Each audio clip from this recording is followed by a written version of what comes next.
Da, istina. Istina, imali smo manji incident sa Djed Mrazom ove godine. Da, manji incident.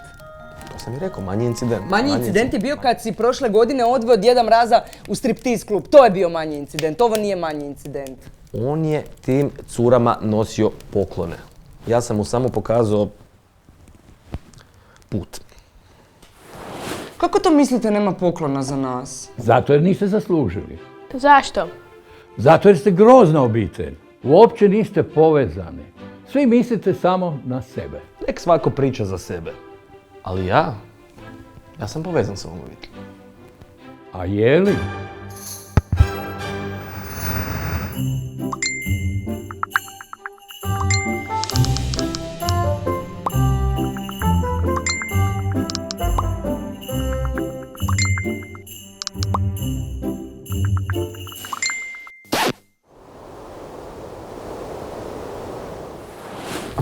A dobro, pogreši čovjek.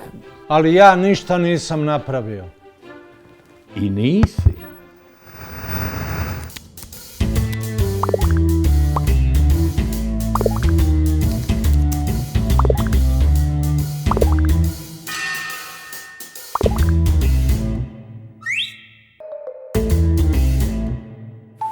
Sram te bilo.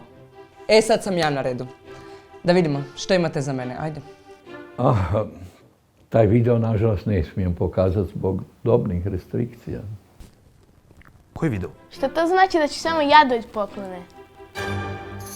Mate.